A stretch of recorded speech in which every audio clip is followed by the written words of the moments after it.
Good afternoon, everyone, and welcome to another live stream feature of this channel, and it is going to be following along with Candela Obscura. And today, sorry about the very short notice of this, but I had just finished downloading the Quickstart for a Candela Obscura, and I decided, you know what, let me preview this in real time, live, on a live stream, because I think that's the best way for for potential players to see a game is to see it firsthand, along with a potential game runner or game master for this game system. So I figured, what better way than to look at it for the first time together, and we shall see in real time how the game system plays off. So without further ado, I am going to jump in and open up the quick start guide, and I will present this. So let's share screen, and we're going to go to the quick start guide and share. And there we go.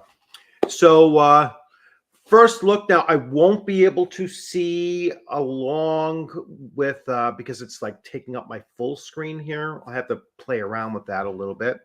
But what I can do is I can probably grab, give me a moment. This is freaking live, and let me grab my iPad so I can follow along and see your comments.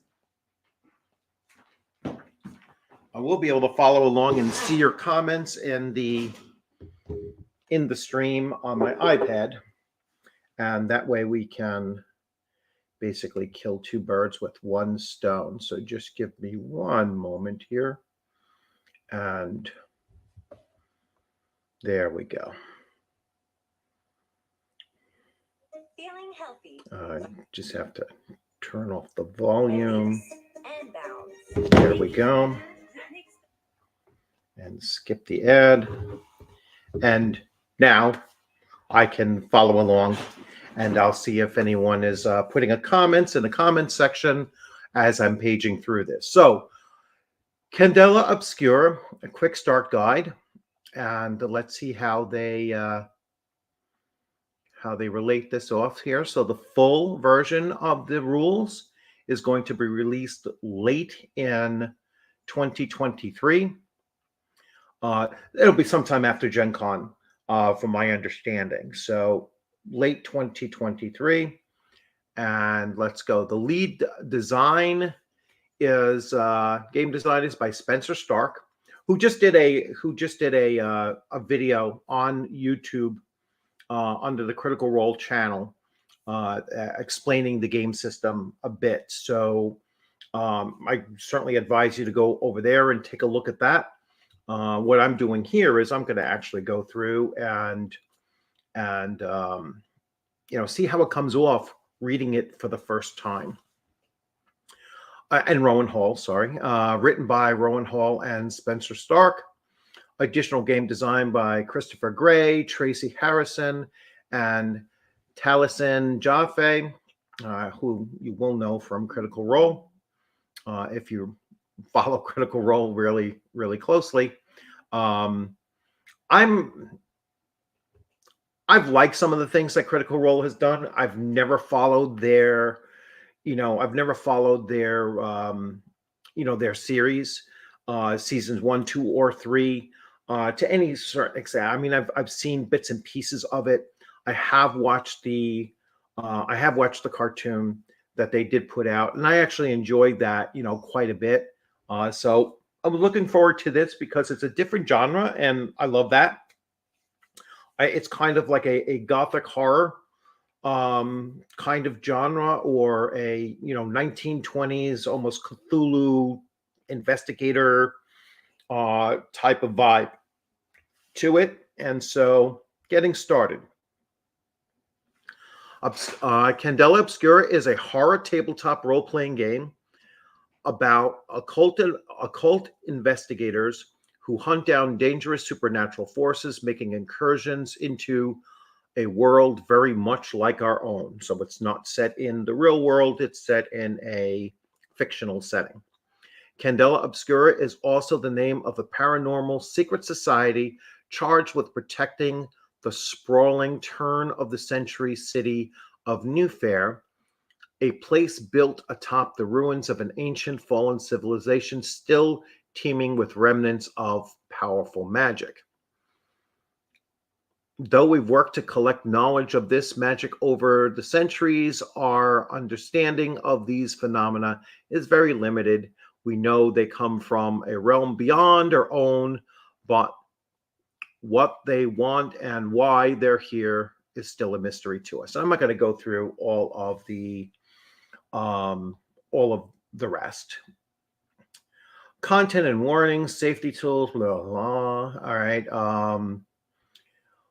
Obscure. All right. So elements. So elements of this is that there is body horror, human cruelty, violence, death, and supernaturally common present themselves to our investigators. Such things come with the territory. In order to help regulate these topics within your group, we strongly recommend that you use safety tools.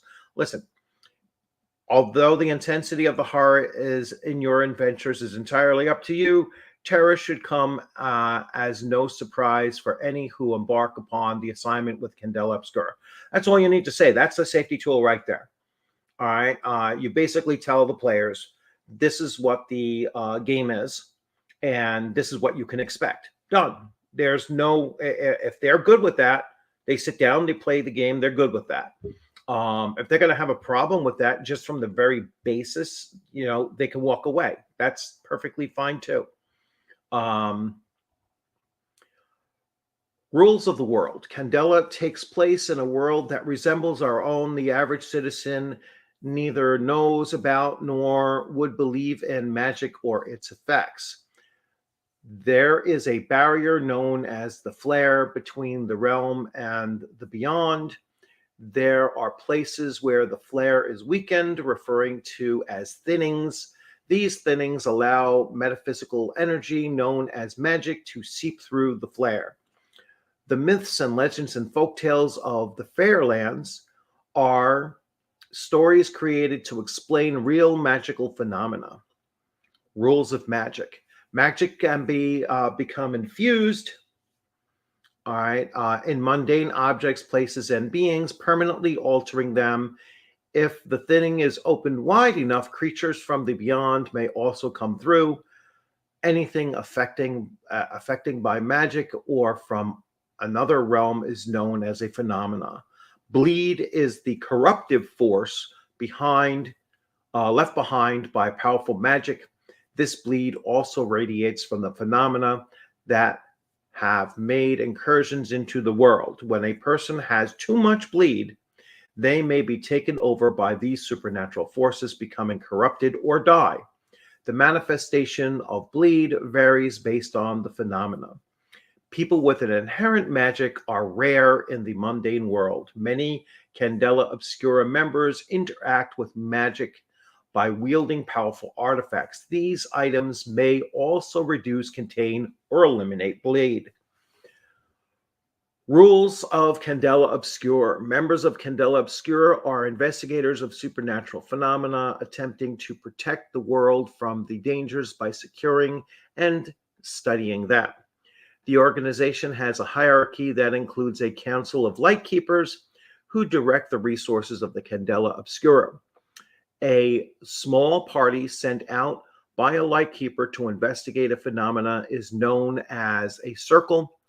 This mission is known as an assignment. All right, so the game master in this is called the lightkeeper. I like that. I like the fact that they're actually giving a title to the game master rather than just a very generic game master.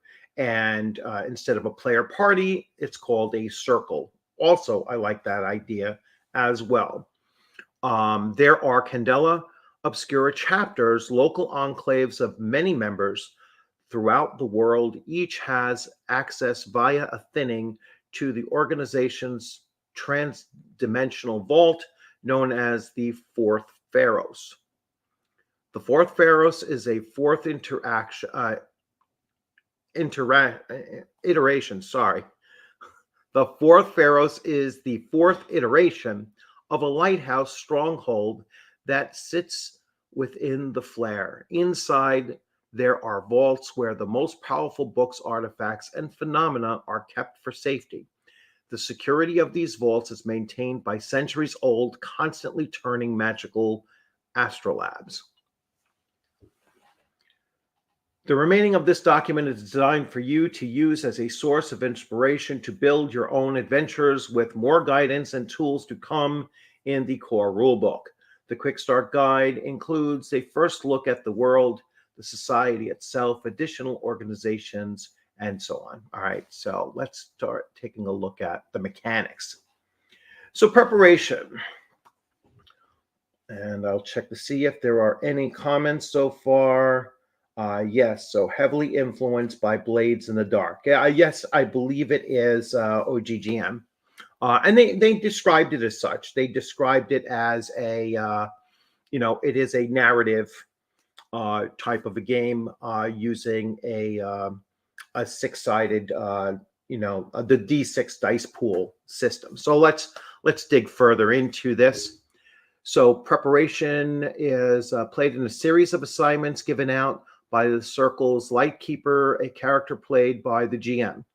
Each assignment is a mystery that should last between 1 and 3 sessions and come to a conclusion before the next assignment begins.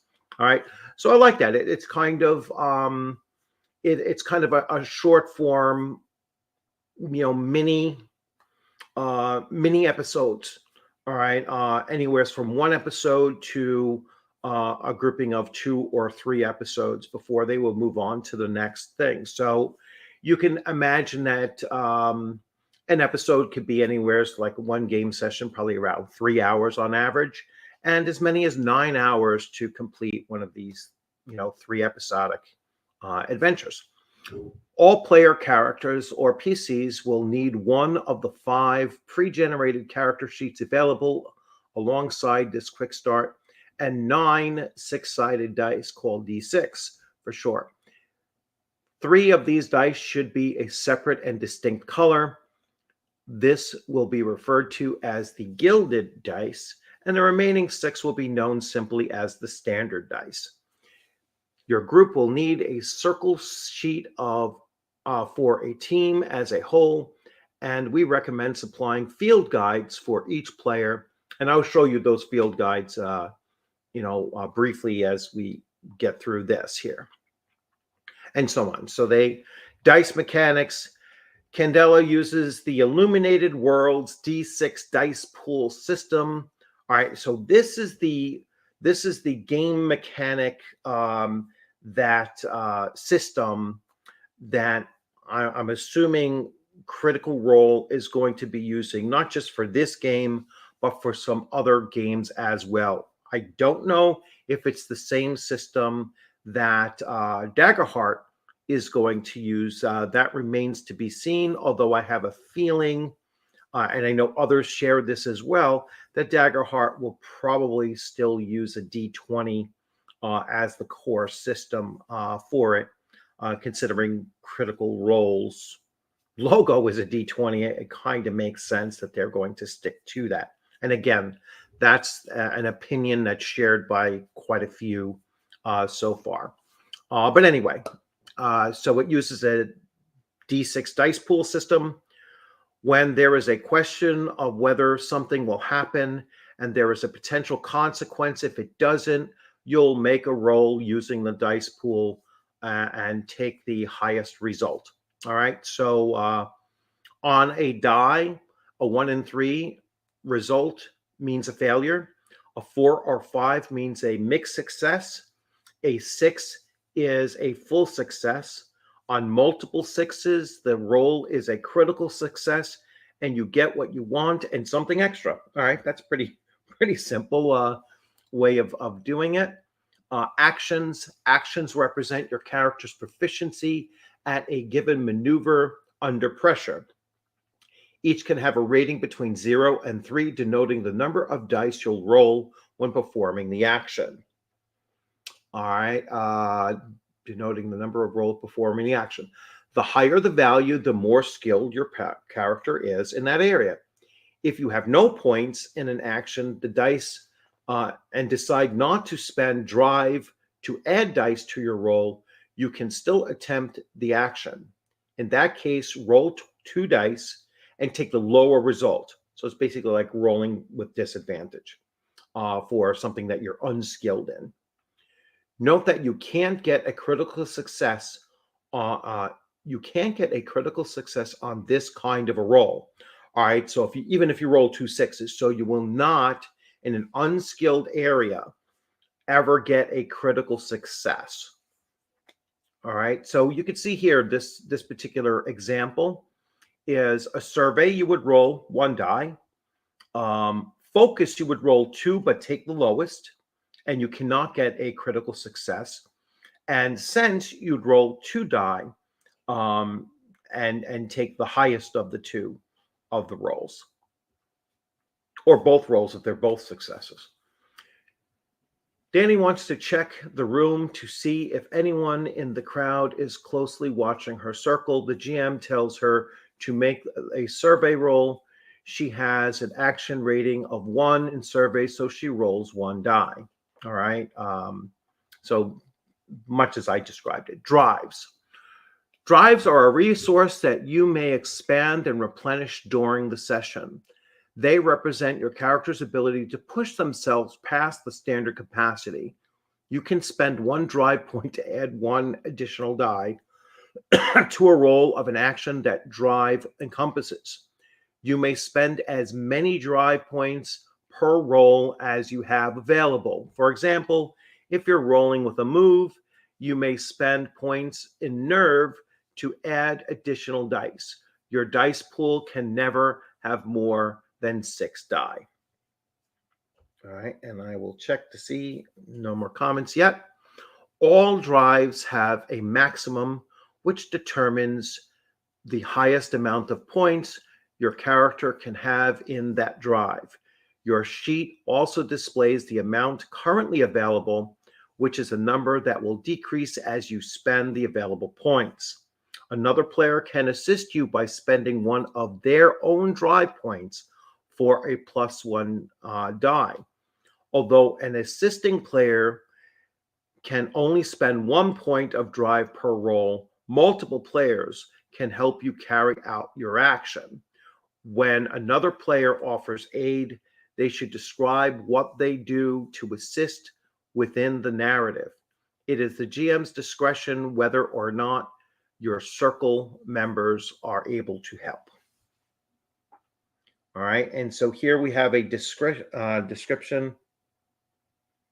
Hey, how's it going, Mike? Yeah, glad that you're here listening. Nerve can add dice to move, strike, and control.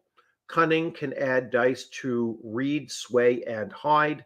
And intuition can add a dice roll to survey, focus, or sense rolls.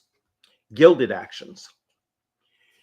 If an action is marked as gilded, represented by filling a diamond to the left of the action, you will always replace a standard die with a gilded die when rolling. If you choose the result on that die, you recover 1 point of the drive associated with the action you rolled. This represents a character's ability to recoup themselves after pushing their limits. They may choose the gilded die with the goal of recovering a drive point, even if the result is lower than 1 of the standard dice rolls in their pool. Cat rolls with control to see if their character can successfully pick the lock on the door. They have 2 points in this action, and it is gilded. They choose to spend a nerve drive to add an additional die to their roll. They roll 3 dice, 1 of which is gilded, and choose the result. The two standard dice are a 3 and a 6. The gilded die is a rolls of 5. Cat could take a full success, but instead they replenish 1 point of their nerve and take the mixed success on the gilded die instead. All right, so the 3 is discarded, it's a fail. So they have a 6 and a 5 on the gilded. They choose not to take the full success of the 6, but instead take the 5, which is a mixed success, but it also replenishes 1 of the nerve. All right, so I hope you understood that a little bit better. How's it going, Ducato? Good to see you. Yeah, there was no notice for this, about 10 minutes notice once I decided to just do a live stream and go over this. Resistances. Resistances are a PC's way of pushing back against a consequence. Anytime you don't like the result of your roll, you may choose to spend a resistance from the pertaining drive, nerve, cunning, or intuition. You have 1 resistance per 3 maximum drive. The resistance does not go away if you spend your drive points. For example, if you have a maximum of 4 drive and you've spent 3 drive, you still have 1 resistance. After spending a resistance, you re-roll the number of dice equal to the rating of the action used for the previous roll. You may not include the dice from any spent drive or assistance you initially received. All right, so it's not a total mulligan. All right, you get to just re-roll the standard dice that you would normally have for that action. You must accept the result of this new resistance roll unless you spend another resistance to roll again. All right, and they'll go through the details. I think I explained it well enough. Abilities are unique moves available to each character. For the purposes of the Quickstart guide, you will only have 3 abilities available on each pre-generated character. Roles and consequences, and I know this is getting kind of long. I'm also checking comments. So Ducato, you said, from what I have seen, the creators for this also worked on games Scum and Villainy. Yes, the lead designer worked on Scum and Villainy and another similar game. Yes, so that's correct. So roles and consequences, the primary engine of the game is built around action rolls. These occur during moments within the narrative when the result of the player's decisions are unclear. Action rolls should not be used for every move a character makes. The investigator in Candela Obscura are competent and highly trained, more than your average person within the setting, so you shouldn't roll the dice for unhindered actions such as walking down the street or climbing a ladder. That being said, if you're trying to remain hidden or there's monsters chasing you, it is probably going to require a roll to avoid danger while doing so. It's kind of the roll less philosophy of it. So it's not ROLL playing, but rather roll ROLE playing, and unless there's a significant chance of failure or an important consequence for an action, then you shouldn't roll it. You should just assume that they're able to do it. The GM sets the stakes of the roll, low, normal, or high, to indicate how dangerous the consequences might be, and tells you which action roll to take. You roll the number of dice equal to that action rating plus any additional dice gained from spent drive, and so on. The GM determines how the fiction evolves based on your result. Fighting enemies. Candela Obscura favors investigation over violent confrontation. That is to say, though you will fight monsters, and we certainly hope that you will fight many, combat is not the focus of gameplay. Just like in any other portion of the adventure, when your circle faces off against enemies, your GM will make moves based on the player's roles. The consequences of failure or even mixed successes may result in the adversaries attacking a character and dealing out one or more marks.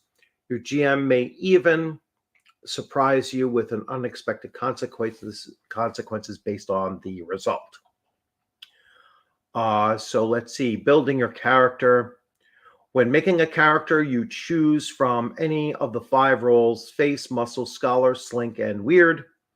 Each of these have 2 specialties. So a face has a journalist, magician; muscle has an explorer and soldier; scholar has a doctor and professor; a slink has a criminal and detective; and a weird has a medium and occultist. Okay. Any combination of these roles can make up a group of investigators known as a circle. Each role and specialty provides starting values for actions and drives, as well as a list of available abilities. All right, I'm not going to go into character creation here because I'm just looking at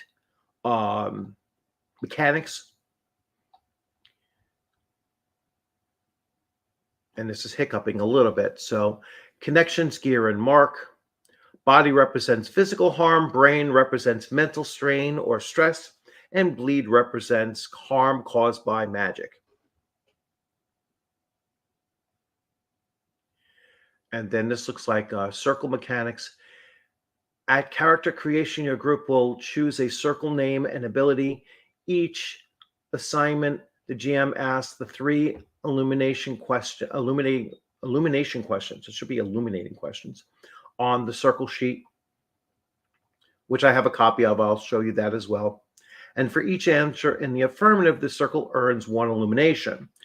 The GM then asks how many players fulfilled at least one of their illumination keys. These are the prompts at the bottom of the character sheet, the guide of the role play of that specialty, and unlock path towards advancement. If nobody fulfilled any keys, no illumination is earned. If it sounds like experience points, right? If only part of the circle fulfilled theirs, the group earns 2 illumination. If everybody fulfilled at least 1 illumination key, you earn 4 illumination. When an illumination track fills, it is erased and an extra illumination is carried over. Players then choose 2 different character advancements individually, and the circle chooses 1 new circle ability together. The illumination track has milestones on it, represented by the bolded circles. Achieving these milestones may cause certain circles' abilities to activate. Between assignments, players also have a chance to clear their marks, refresh their drives, train their characters by spending their available Candela resources. Stitch is to heal all of one player's marks. Refresh is to fill all of one player's drives, and train to gain 1 bonus die that can be used on any roll in the next session. Okay. Circles start with an amount in each of these resources equal to the number of circle members. All right. So if you have a group of 5, you're going to have 5 in each of those. Scars and the legacy of harm and horror. I'm not going to go into all of this reading. So let's see. Body, brain, and bleed. Examples of scars. So pretty extreme: a missing arm, anxiety around crowds, and eyes that don't blink is an example there. Body scar is a limp. Fear of deep water is a brain scar, and bleed is a vampiric teeth. All right, so bleed looks like it seems to be like an alteration caused by magic. Brain scars are obviously caused by stress, and body scars are caused by physical injury. So cracked vertebrae, consumed by guilt and purple blood, tremor, lowered confidence, elongated fingers, deafness in one ear, hero complex, and elbows that bend backwards, and burnt flesh. I'm sorry, jumping at loud sounds and constantly exhaling smoke. So she apparently has many of those bleeding scars on her.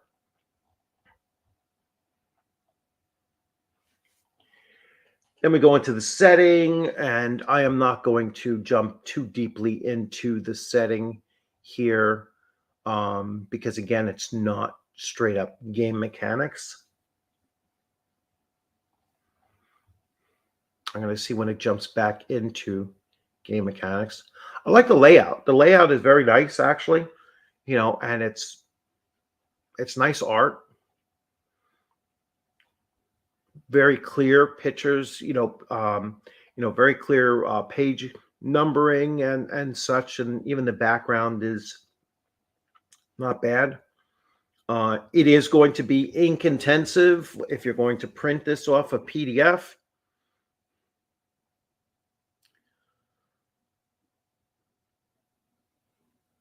Notable figures.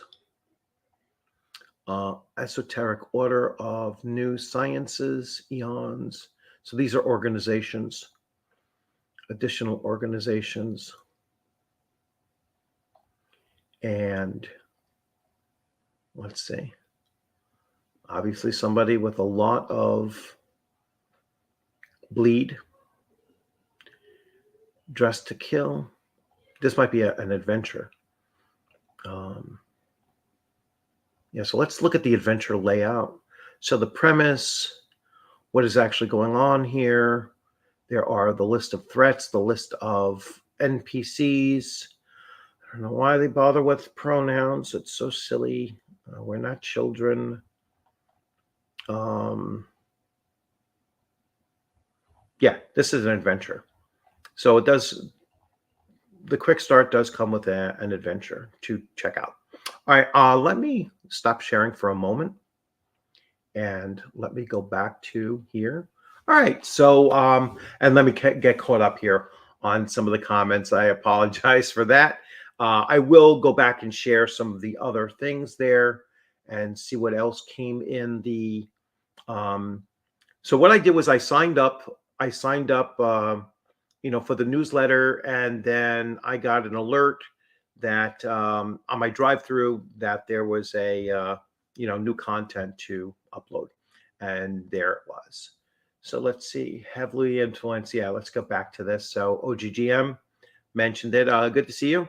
Heavily influenced by Blades in the Dark. And I've been following along with some of your commentary on this as well. So it's we're going to have a lot of back and forth, I guess, between a number of YouTube channels talking about this, both positively, neutrally, and negatively, I'm sure. Just trying to catch up. Yeah, it's kind of moving kind of fast, and I knew to this day I was going to have a lot of videos, because I was expecting this, and then I'm going to watch the first episode later on this evening. I believe it's like either 7:00 p.m. or 9:00. I'm skipping, it's slipping my mind now exactly when it is, but definitely going to check that out and see. And then Saturday morning, I will do a video, not a live, but a video talking about basically my impressions of the first episode of this. I watched a really interesting video earlier on today from Dungeons and Discourse, where this game might be more of a challenge towards Call of Cthulhu. And, because it's that genre or very similar to that genre. I don't necessarily agree with that. Like, looking at it, I'm not getting the same real vibe that you get from Call of Cthulhu. There's a big difference in my opinion between a horror RPG and an eldritch horror RPG, right? And so maybe that's a difference that we'll see in the full version of this. But as it stands right now, I don't see this as being a replacement for what Call of Cthulhu does. I think it is a slightly different genre than what Call of Cthulhu is. I've heard good things about Blades in the Dark. Unfortunately, it's by a shit company, so I won't bother with it. But it's typically a dice pool mechanic, I believe. I've never played it, and quite frankly, wouldn't. But here we go. It says that is what I was wondering who wrote and designed it. Yes. And the guy's name is slipping my mind at the moment right now too. But he has written some other games that I've actually heard of. So he is a legitimate game designer. Good afternoon, Max. How's it going, Mr. Max? Good to see you. And let me go and take a look at the field guide. I'll show you the field guide really quickly. And that's only a one-pager. So let's present and screen, and I will be departing from you in a moment. So this here is the field guide. It's a single page. So they recommend giving this to every player. And it's just basically a cheat sheet, so how everything gets done, right? And so you have your drives, nerve, cunning, intuition. Spend these to add 1d to your rolls. You have your actions, so you can move, strike, control, sway, read, hide, survey, focus, and sense. And whatever actions they're doing that would fall into those, that's what you do, right? So jumping over a table is a move. All right. Trying to shift something from falling in one direction to another, might also be a move. It could potentially be a control. When we get the fuller details of the game system and knowing, but we'll know for sure what actually falls within each of those. But you can definitely tell that there's a variety of unlisted actions that you can take that will fall within these categories, and it's just up to the game master to decide which one best suits what you're looking to do. It took about resistances and so on, and drives. So this is how you give. Why do they have this like this? They should have just given one. I guess you cut it in half and hand it to multiple players. Like I said, first time I'm looking at it. So let's stop sharing, and I will come back to here. So, all right, next thing up is let's look at the character sheet, the pre-gens. So I will show you the pre-gens. Let's present, share screen, and let's go to the pre-gens. And all this pre-gen is it's pre-generated. It's not a full character like an NPC that's already been created to use. It's just showing what this particular pre-gen would be. So this is a slink roll with a specialty as criminal. And they have their things put in here, right? So they have their grade in diamonds, so hide and survey. Now, as you're fleshing out your character, you're going to add, I would fill these in a little darker than just being a bright, more bold circle. So it's 1 die, 1 die, 1 die, 1 die, 1 die, 2 die for hide, 1 die, and 1 die for survey and focus. All right, if you can make that out, I would color them in. I don't know why they don't do that. And then it gives you their gear that they currently have, and their specialty, their criminals, so they can use street smarts, leverage, and then further available in the full game. They only get 2 of these in the start, only 1 ability here in the starter guide. And then we go to the next one, which is a scholar professor, and you can see their sway and read are they only have 1 control, no move and no strike ability. That doesn't mean they can't do it, but they roll 2 die and take the lower of the 2 results, and they cannot get a critical success, even if they roll 2 6s when they're attempting that. Sway, read, survey, focus, and sense. So a lot of intuition ability here. They are well read. That's 1 ability they have. They'll get additional in the full game. And they have steel mind and chemical concoctions. This is a face magician. And we see that their, sway, read, and hide are going to be high. They have a good sense, focus, and control, and so on. So they have quite a few little things here. A muscle explorer, let's see. So their move and strike are high. Their survey is high.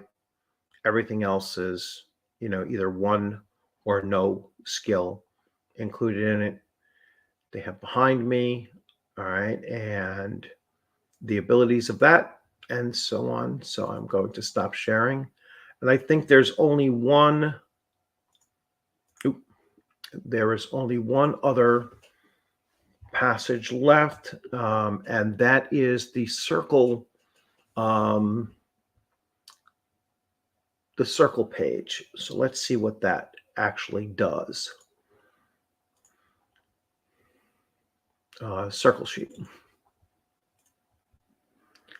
So this here.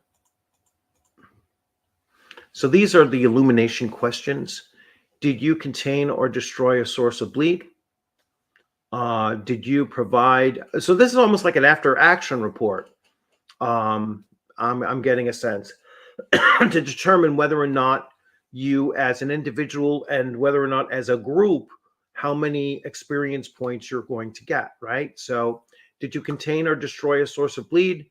Did you provide comfort or support for those affected? Did you bring something of importance back to the Candela Obscura to study? Earn 2 eliminations if some, but not all, player fulfills an additional illumination key during the session. Earn 4 if every player fulfilled at least 1 illumination during the session. If nobody in the circle fulfilled any of the keys, no additional illumination. Circle abilities, choose 1 of the character creation and 1 each time your circle advances. Stamina training, nobody left behind, forged in fire, interdisciplinary, resource management, or 1 last run. Circle advancement when the illumination track is full. So you would fill in this track, I'm assuming. So you would fill in 1, 2, 3, 4, 5, 6, 7, 8, 9, 10, 11, 12, 13, 14, 15, 16, 17, 18, 19, 20, 21, 22. I guess you don't fill in these here, or maybe it is 25. And I don't know what these represent. The bold circle represents milestones, which may have mechanical benefits depending on what abilities your circle choose. Okay, so they explain it. So looks like a total of 25 in order to complete a circle, but you may get some advancements at these milestones. Character advancement. At character advancement, each player can choose 2 different options. Add 1 action point, add 2 drive points, take a new ability, gild an additional action. Candela Obscura resources. In each of the following resources, fill in both sections, top and bottom, equal to the number of your Circle members +1 between assignments. Each player may spend up to 2 resources of their choosing. When resources are used, only erase the top section. All right, so they have their maximum here, and then how many are available. When you use them, you erase them, and then circle gear. What gear is common amongst all of the members in the circle, or like a community gear slot. All right, and we'll get back here. Yeah, so yeah, good to see that you've done that.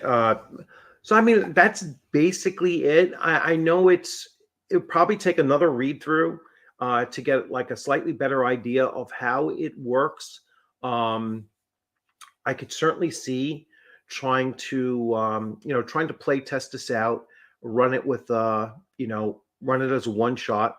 Um, Potentially anytime that you have a group of players coming in, and maybe a couple of them didn't make it, um, you can run like this as like an episode and see how it works. I'm looking forward to seeing how it runs in the video tonight, the first episode tonight, and see how it works there. And to see, I'd like to see, and I'm hoping that we do see them actually engaging in the mechanics. I am assuming that they will. And so you're going to possibly even see explanation of the mechanics as they're going through it, and not it just be simply a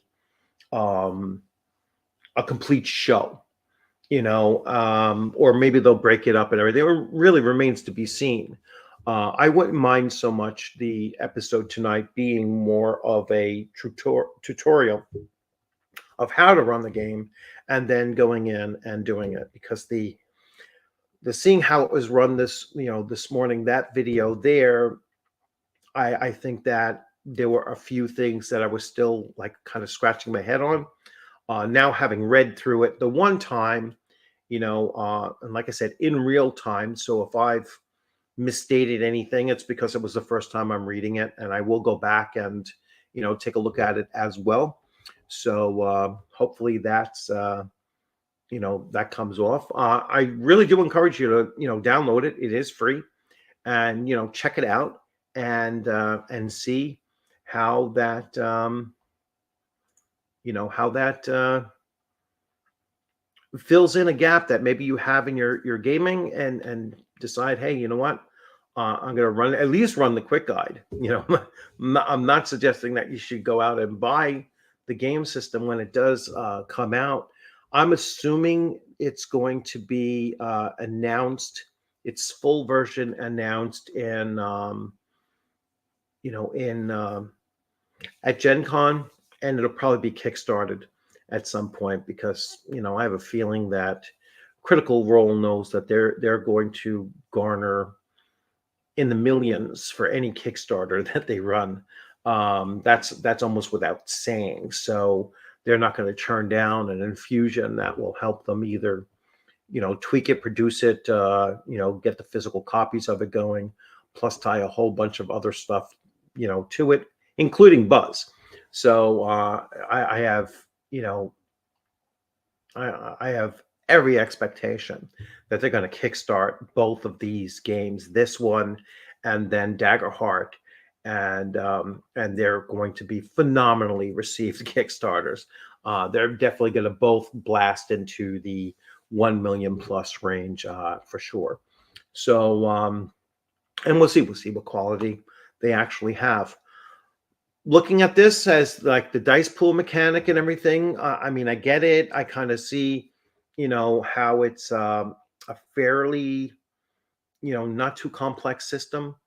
I'm not too sure about the number of mulligans that there are in it. Like, well, if this doesn't work, you can just re-roll this. Although I do like the fact that they take out that you can't re-roll bought dice, and you can't get critical successes on a re-roll. That's a very good kind of stopgap on You just, hey, you know what? I didn't get any critical successes. Let me try again at very low risk or whatever. Um, I mean, I might say that on a second time that you're trying to re-roll, that your critical fails can occur. Um, or it wasn't explicit that, that happens anyway. Like it did say you can't get a critical success. It did not mention that you can't get a critical fail on that re-roll. I would certainly allow for that, or I'd up the amount on the critical fail. I would say, the critical fail is a one or a two on a re-roll. So it increases the risk of a critical fail on re-rolls, just to make it a little bit more challenging.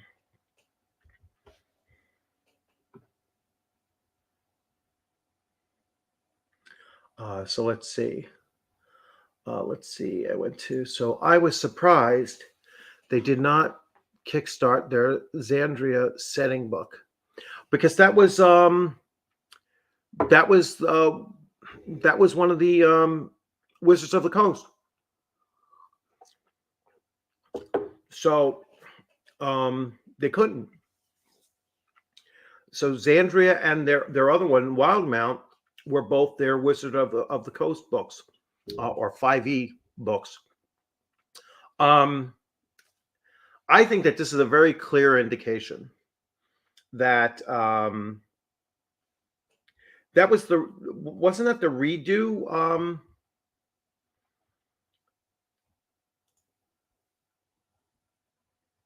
I was surprised that bad stuff can happen to a character. Yeah, I mean, I'm going to say this: when you look at Critical Role, um, they've and you look at the cartoon in particular, the cartoon, and I've mentioned this before. The thing that impressed me the most about the cartoon was that they are not afraid to cross certain lines that you normally would not see in a even in the original D&D cartoon.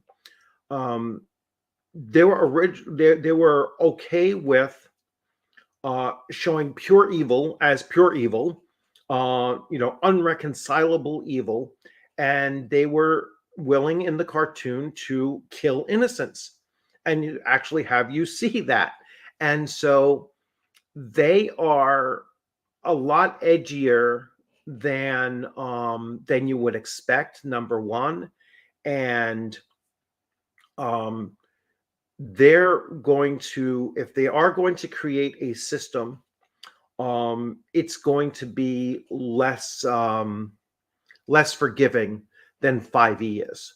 Um, and that kind of goes more towards their style anyway. So, I have a fact that, I have a belief that yeah, they're going to go with these new ventures, and you're going to start seeing them. If you haven't already, this may very well be the last Critical Role season 3 using 5e. Their next season will most likely be their own game system and a totally new move forward. Uh, yeah, so all right, so their WotC books were Explorer's Guide to Wildemount and Netherdeep.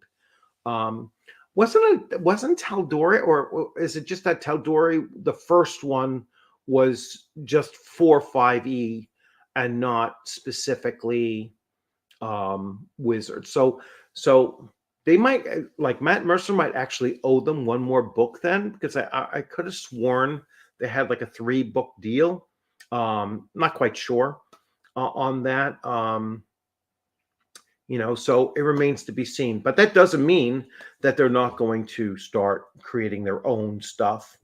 Yeah, it was published. The redo was an expansion book to the Green Ronin put out. Yes. So I don't know. I really don't know. That it might be that they still owe Critical Role still owes Wizards one more book. And we'll see what that is. It's not going to be It's not going to be anything related to what they're doing now. It'll be something that's kind of separate. Yeah, I heard the same thing. They had a 3-book deal. I've heard that a number of times. So I don't know what the third book is going to be. So let's talk like a few other things that I've seen. Going back and forth. So I'm fairly certain that that they are going to lead in with a new series of a season.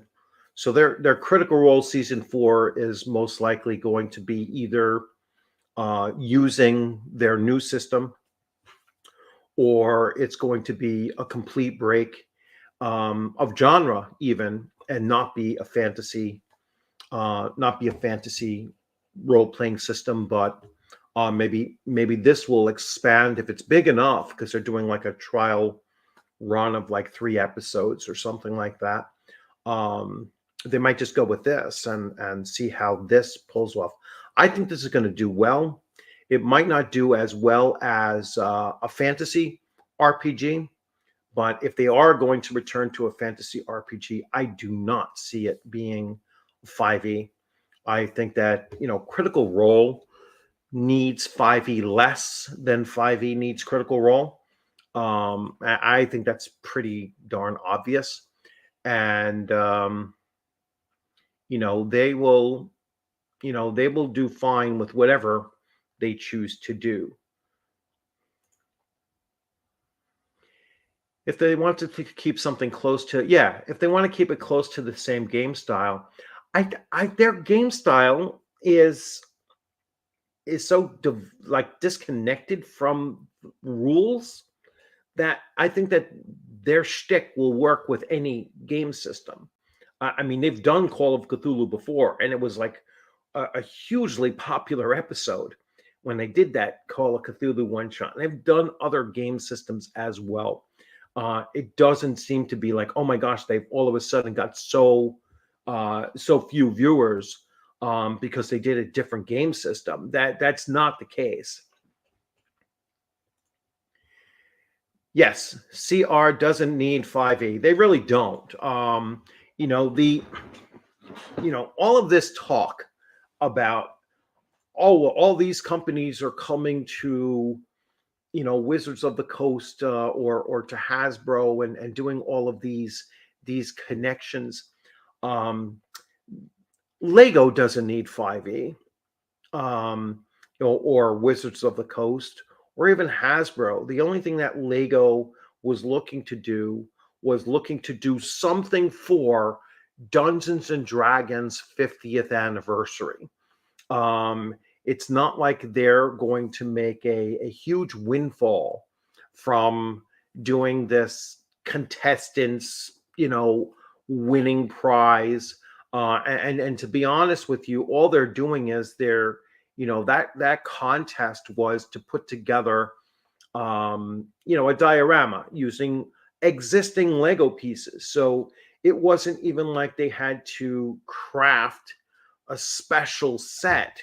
It was taken from Lego pieces. All they're going to do is package a specific set now, so that you can recreate that diorama with instructions, I'm assuming, and all of that. But you could go out and do the same darn thing if you just, studied it enough and you had, tens of thousands of Legos laying about. You could probably figure out how to put the whole thing together anyway. So, these connections of Lego and, Hasbro, or which are competitors normally anyway. They're both toy companies. And these other connections, they're very like one-shotty, to begin with. It's like a one and done. And yeah, we said we've done it. We've collaborated on one thing. It is not canon in either, world as much as, some people want to, or one person wants to believe. but it's it's just companies coming together for a one shot, thinking, all right, well, maybe we'll get a small boost from this, and then they move on.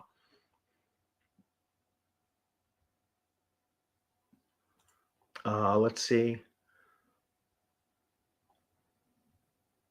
Yeah, their fans do not care what system they're running. Their fans are there because they're Critical Role fans. They don't care what system that group of voice actors are portraying, because they're there for the banter, they're there for the good time, they're there for the entertainment, the story, the mostly the shenanigans that goes on. And there's very little game mechanics actually being shown there. Now I do think that at times they are rolling dice and they are doing certain things that are part of the game mechanics, but it's not the focus. It never has been.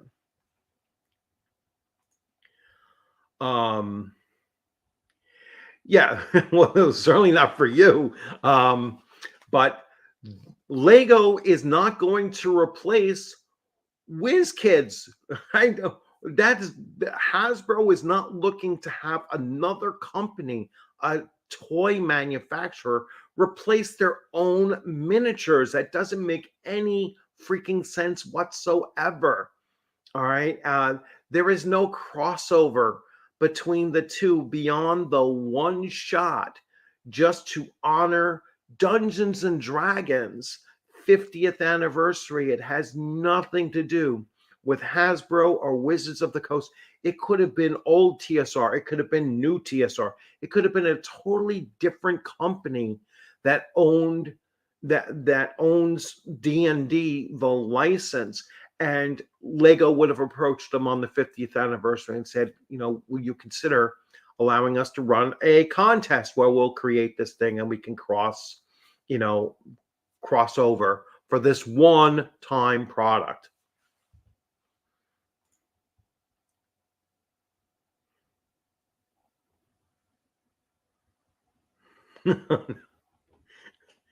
It's just a strong desire for Hasbro and Wizards of the Coast to be more than what it is.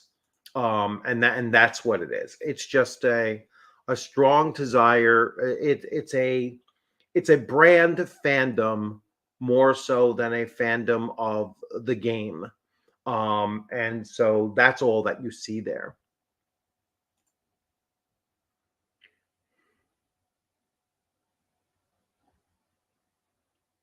Yes, yes, that's absolutely true. That's all they talk about. They'll talk about a character's death, not in, well, what mechanics led to that, just the fact that the character died. They don't. They'll talk about the mechanics that are required to bring a character back. All right, but again, that's not. That's not the focus of them in doing that, in having a character die. It's more about the story that a character's death takes place, and it's not happened very frequently anyway, to begin with. So it's just an interesting take when you're thinking that that Critical Role is reliant on the game system that they're running for their bread and butter. That's just not the case. Their bread and butter is their group dynamic and the entertainment value that brings to the table. I know. Excuse me. I know I'm sipping my rum there. It's a little bit like hay fever or whatever, allergies. That helps. They're on the 30th, I believe. They are doing a one shot with Zelda. All right, and they're not doing a 5e one shot of Zelda. They are undoubtedly going to use some system to present that, probably their own. That would be the smartest thing for them to do, is to take they're illuminating, their game system, um, and put it to Zelda, because Critical Role doesn't have any incentive to further boost 5e when they have their own game systems that are in the works and are going to be revealed at Gen Con next month. No, they're going to do a one shot with The Legend of Zelda, using their own game system. Most likely this one with a dice pool mechanic, and then based on how big that comes off, which I'm expecting that live stream or that stream to be huge, then they will then approach Nintendo and say, listen, let Darrington Press put the Legend of Zelda RPG out. All right, and there you'll have it. It'll be like bang, biggest news of 2024 or 2025, most likely at that point, and you'll have a true powerhouse, company, corporation backing Critical Role, and one that's probably dramatically larger and certainly more successful as far as movies are concerned. A hell of a lot more successful. Like I think 16 times more successful than Honor Among Thieves was. So they're going to have a true powerhouse behind them there. And I don't know what the numbers are as Nintendo versus Hasbro. I have a feeling Nintendo is a much bigger company, but someone correct me if I'm potentially wrong here. You're right. CR's popularity is part cult personality of the players and cast. Yep. And Bill, I'm 100% on board. Zelda will be a one shot and definitely be run in Illuminated Worlds. I absolutely. If they're not doing Illuminated Worlds, because I'm sure they already have the core mechanics for Daggerheart down, it's going to be Daggerheart's mechanics as well. But it's going to be one of the two, and it's certainly, absolutely, positively not going to be 5e. All right, it absolutely will not be 5e. All right, and it would be the dumbest thing not to take the biggest stream probably of all time and tie it to a product that they're separating from. It just doesn't make any sense. Not when they have their own product, their own game mechanics on the horizon within the next month to a month and a half. It just doesn't make sense. So absolutely, you are right. Everyone else that has pointed this out is right. They are not using 5e.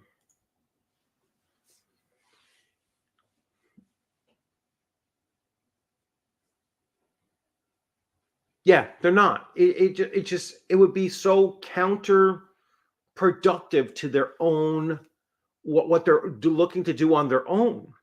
It just would make no sense for it.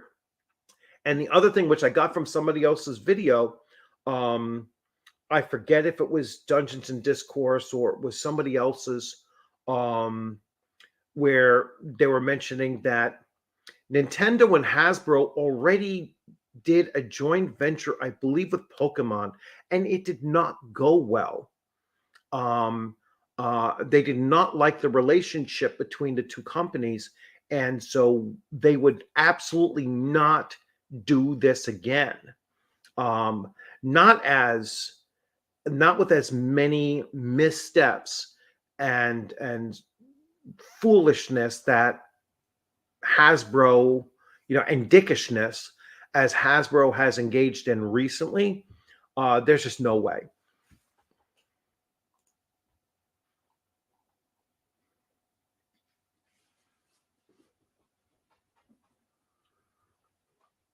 Yes, Rolling Bones. Hey, good to see you.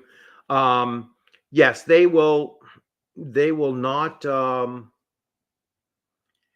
They're not going to just be based solely on initial sales. It's like when a company has a huge Kickstarter. So like Shadow Dark had a huge Kickstarter. $1.3 million Kickstarter. I'm sure the game system is going to be received very well. I'm a big fan of the game system, but what does she do next year is going to be the next step. Where is the additional products, books, and expansion works coming from that? If it's a one and done, like, hey, we just made and they don't look to do anything to keep on building upon it, you're absolutely right. It's not going to be the huge success that it potentially should be. Yeah, it's not just, hey, we just had a huge Kickstarter and we're done for the next couple of years. No, you got to follow it up. You got to follow it up with more. Um, I know with Shadow Dark, I'm waiting for the t-shirts. I'm waiting for you know, let some merchandise and come out there. Because their images, their art, and everything like that on a t-shirt would look phenomenal. All right. I'm good with this here. So something with a lot more. I mean, the back of the shirt is awesome, uh, but they have the opportunity to make a lot off of merch as well, and so they need to.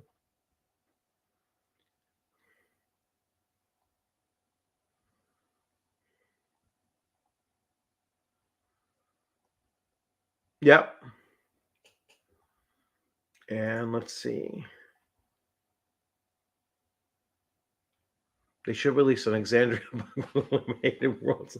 I think they're going to look to make a cleaner break than that, though. I think they are. I think that they're going to.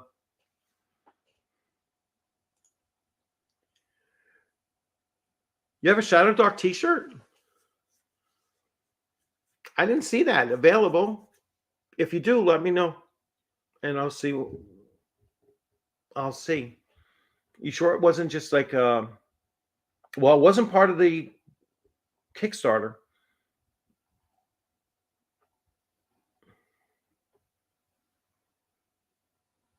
Okay, I'll double check and see.